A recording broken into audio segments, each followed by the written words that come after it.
Bonjour à tous. Dans cette vidéo, je vais vous présenter un tableau de bord destiné aux PME du BTP permettant le suivi financier des chantiers de l'entreprise. C'est également, une fois complété régulièrement, l'outil que vous allez remettre à votre expert comptable afin qu'il puisse préparer à votre demande et dans les conditions contractuelles prévues une étude de la rentabilité de votre entreprise par chantier et par métier ou encore des prévisionnels de résultats et de trésorerie allant de 2 à 12 mois. L'outil décrit se présente sous la forme d'un fichier Excel contenant 7 onglets que voici.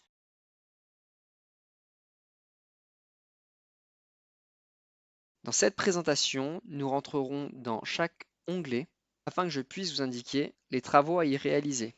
Le premier onglet, qui est celui qui s'affiche à l'écran, présente les consignes générales pour l'utilisation du fichier. La principale consigne à retenir est que lors de l'envoi du fichier au cabinet comptable, il est demandé de conserver son nom d'origine, à savoir celui qui est mentionné ici, BTP _ tableau de bord client. Passons maintenant à l'onglet numéro 1 qui permet de déterminer l'activité budgétaire des chantiers. L'entête du document vous donne les principales consignes, à savoir remplir les cases en bleu, prendre en compte le cas échéant les erreurs qui pourraient apparaître en rouge sur le fichier, et enregistrer en veillant à ne pas écraser la sauvegarde du fichier émis le mois dernier. Cette dernière consigne est facultative. Il s'agit uniquement pour l'entreprise ou le cabinet comptable, en cas d'incohérence sur les valeurs obtenues, de s'assurer que les prévisions ou les études ont été réalisées grâce au bon fichier. Complétons le fichier ensemble. Premièrement, il vous est demandé de renseigner le nom de la société.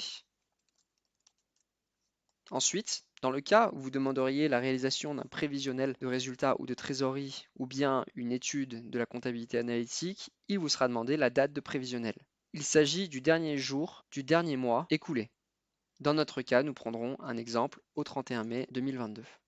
Ensuite, le document vous demande de renseigner la date de début de l'exercice comptable ainsi que la date de clôture.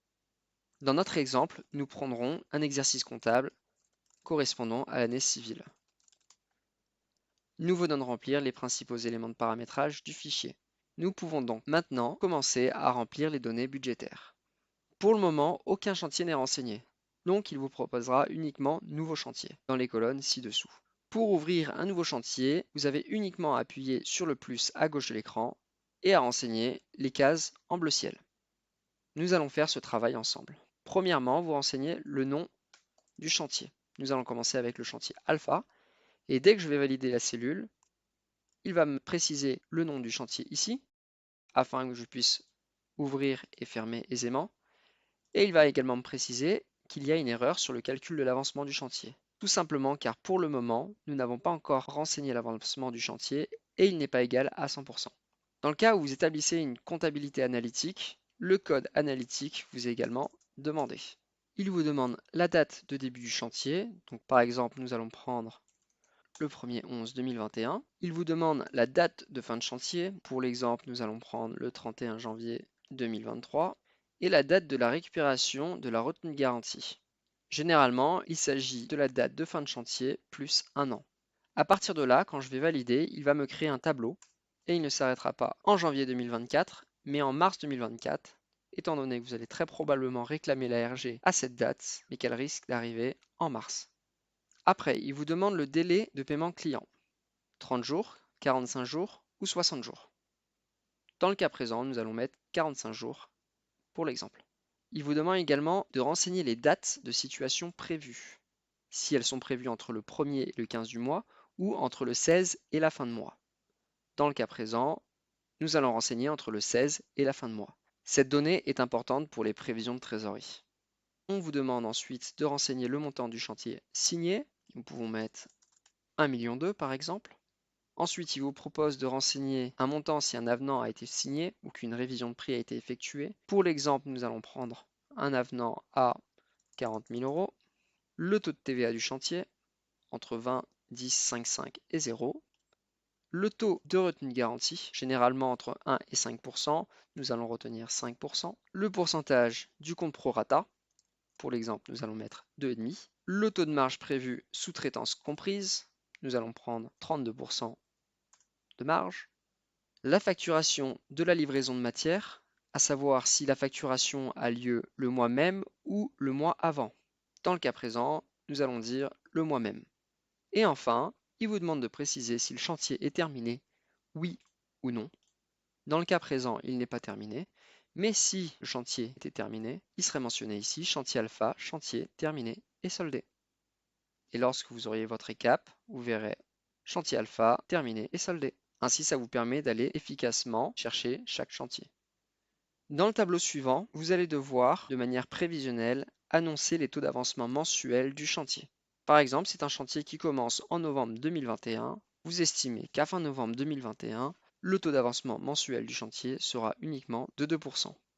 En décembre, vous allez très peu travailler, vous n'allez rajouter qu'un seul pourcent.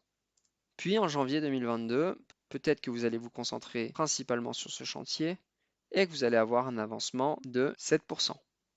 Dans les cases ci-dessus, le cumul de l'avancement du chantier est calculé, ce qui veut dire qu'en janvier 2022, après avoir avancé de 7% sur janvier, le total du chantier est à son avancement pour 10%. Tant que vous n'arrivez pas à un avancement de chantier à 100% dans vos prévisions, il vous indiquera erreur avancement inférieur à 100%. Si vous dépassez les 100%, il vous indiquera erreur avancement supérieur à 100%. Enfin, si vous arrivez à un taux d'avancement à 100%, il vous indiquera à gauche de l'écran l'avancement total est OK 100%. Le tableau vous demande également de renseigner l'avancement de l'avenant qui doit être pris en compte. Nous avons prévu un avenant à 40 000 €, très probablement en milieu de chantier, car nous avons par exemple constaté que des prestations complémentaires devaient avoir lieu, et il vous est demandé, indépendamment du taux d'avancement de la facturation initiale, d'estimer le taux d'avancement de l'avenant. Si par exemple ces prestations complémentaires ont lieu sur janvier et février, à 50% pour chaque mois, vous pouvez mettre 50%, 50%, et le message l'avancement total est OK apparaîtra. En fonction des données renseignées, donc l'avancement du chantier et l'avancement de l'avenant, la situation hors taxe sera calculée ci-dessous. Vous voyez, lorsque je prends le montant des situations, la somme fait bien 1 200 000 €, tel que ça a été paramétré ici. Si vous avez d'autres éléments de facturation qui n'entreraient pas dans les éléments de facturation, vous pouvez les renseigner ici. Il faudra renseigner les valeurs hors taxe. Par exemple, vous avez signé un avenant, mais en dehors de cet avenant, vous facturez 1 500 € en plus sur le chantier pour X ou Y raison. Vous pouvez le renseigner ici. Généralement, ces cases ne sont pas renseignées. Il s'agit uniquement d'une liberté qui est laissée à l'utilisateur du fichier si des ajustements de chiffre d'affaires sont nécessaires. La retenue de garantie estimée, elle est calculée automatiquement grâce au taux de retenue de garantie qui est mentionné là-haut. Si nous mettons 4% par exemple, la retenue de garantie va diminuer. Au niveau de la retenue de garantie, l'encaissement de cette dernière, donc dans notre cas présent des 74 400 €, sera pris en compte par l'outil à la date d'échéance. Si nous allons en janvier 2024, vous constaterez que les 74 400 € se sont renseignés en automatique. Ensuite, le taux de caution bancaire en remplacement de l'ARG. Il peut arriver que vous demandiez à votre établissement bancaire de vous accorder des cautions sur chantier. Ces cautions vous permettront de limiter le montant à inscrire en retenue de garantie et vous permettront donc d'encaisser 100% de la situation sans devoir déduire la retenue de garantie. Ce taux de caution bancaire est compris entre 1 et 5, au même titre que le taux de RG. Si votre RG est à 5% ici et que la caution bancaire remplace entièrement la RG, vous indiquez 5%. Et la retenue de garantie sera automatiquement déduite ici. Et également en fin de fichier.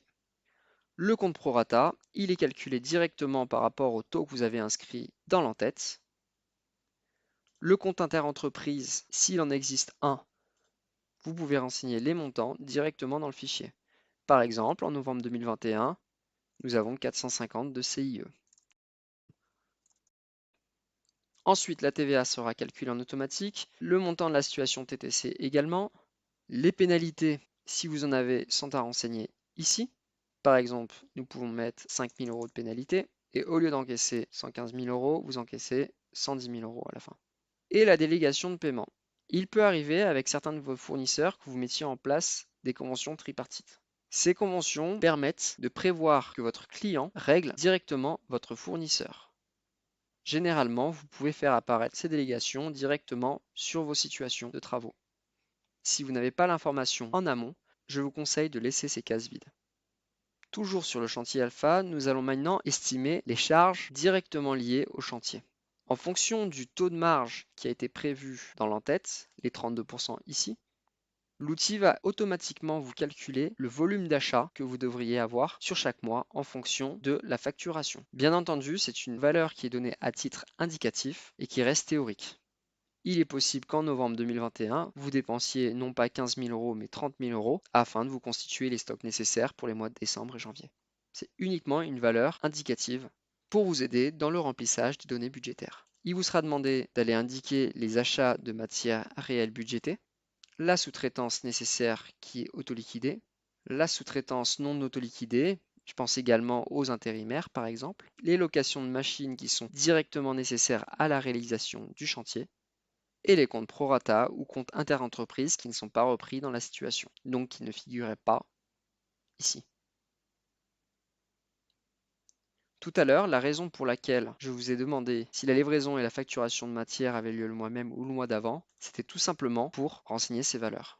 Si l'acquisition des matières a lieu le mois d'avant, vos charges à titre indicatif sur le mois d'octobre seront de 15 600 euros.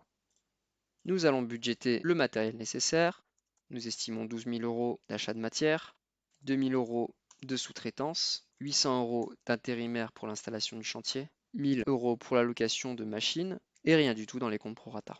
Nous avons donc un total de dépenses de 15 800 euros contre 15 600 euros qui avaient été prévus à titre indicatif. Nous continuons à remplir et vous constaterez qu'un message d'erreur apparaît en bas de page.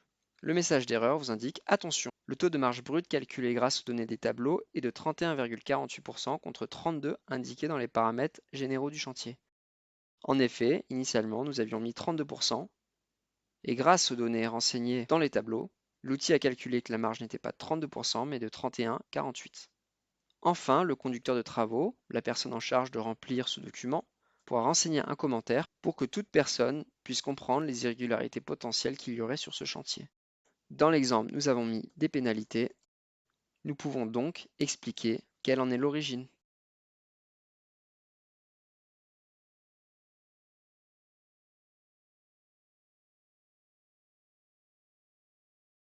Nous venons laisser des commentaires, donc des pénalités de travaux, une marge qui reste à contrôler, ainsi que des notes pour les personnes en charge du chantier.